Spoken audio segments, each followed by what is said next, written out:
Hold it, great throw. Ken, does the trials and tribulations at Bradford City make this a potentially more difficult fixture?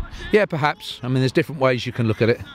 But for us, we want to replicate our start away from home against Accrington, but then be able to put the goals away, because you know we had a lot of pressure, a lot of clear-cut chances, a lot of shots, and you know, still by half-time it was 0-0 in a time away from home where you know we'd set the tempo. Now that's, you know, from us, you know, a good sign that we can do that, but it's no good doing that if you don't put the opportunities away. So we want to replicate that type of tempo away from home if we can, and then make sure that you know we put the chances away, put the chances in the back of the net, and give ourselves a lead. So you know, that's where we are this Saturday. Looking back at last week, the wind did play a strong part. We took it in the first half, and as I said, you know, we didn't really, I don't think, do enough with it in terms of goal advantage.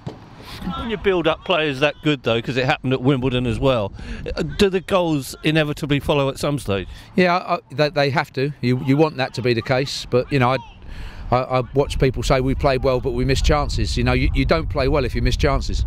That's it. You have to take chances. You know, it's one thing. It's one thing in terms of a process, but number two is actually being ruthless enough to, you know, keep the ball down, work the goalkeeper, hit the target, hard and low, across the goals, all the basics that we've been working on this week to really make sure that as a side we have a clinical edge.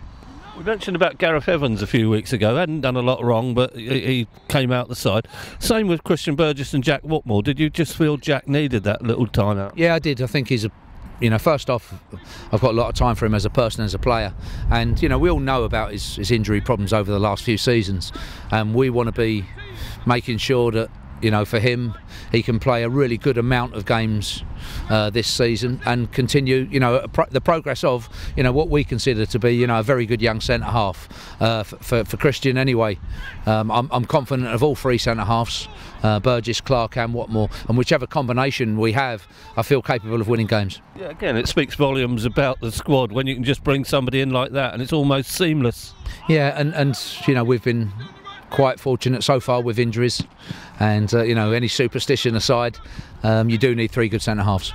So it's top versus bottom. Everybody's expecting one outcome. We all know that's dangerous thinking. It is, and you know, from the outside, you know, people are looking, and you can see it as a, you know, potential banana skin. Obviously, Bradford are, you know, fighting for their lives, and if you look at, you know, their performance level last week in the first half, they should have been ahead and had a lot of chances. And looking through their side, they have a lot of recognised players with good experience about them, and genuinely a big club in this division. You know, whatever their troubles are, it's just down to them.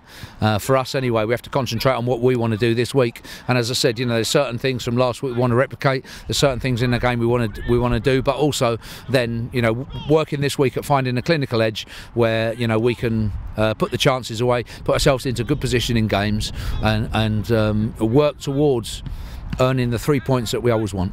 You have Naylor back in contention. Any more selection dilemmas facing you? No, the only change is, you know, is obviously Naylor coming back after suspension, but Nathan Thompson is unavailable. You know, he's on 5 bookings. Other than that, you know, we have a fully fit squad, the same squad as last week, a squad that's worked hard this week at, you know, focusing on this game and making sure that our performance level is as high as it possibly can be, and do justice to, you know, an excellent support again that we'll be going up to Bradford with.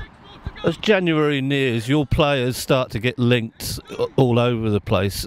Is that quite boring for a manager to read it all? I think that there's been link with Ronan Curtis this week. You know, I don't think that there's any credit in that at all. You know, there've been no inquiries at all, or no bids, you know, for Ronan or any of our players, whoever we're currently talking about. And as a club, it's not something that we want, or we're inviting, or you know, from a board of directors that they necessarily need.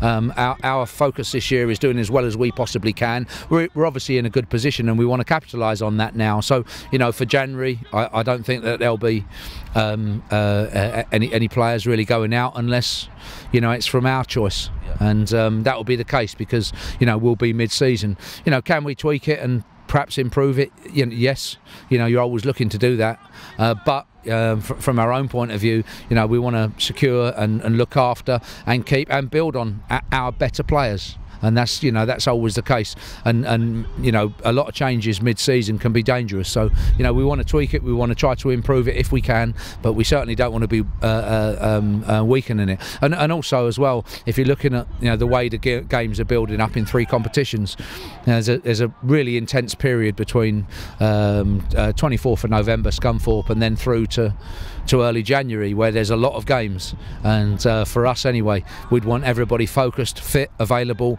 ready to come in to make sure that, again, in 3 competitions, we can do well during a very busy period that will set us up. As a football family, finally, it's been a horrific week, what with Leicester City, what with Glenn Hoddle, a Brighton fan dying on his way to the game. Terrible week.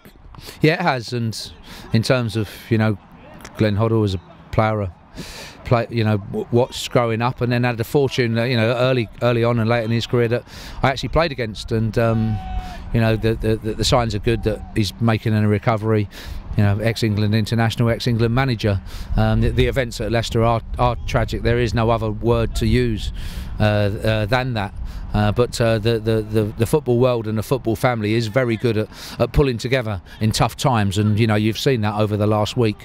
It's a fantastic industry for supporting each other and pulling together, and that's exactly what needs to happen in times like this.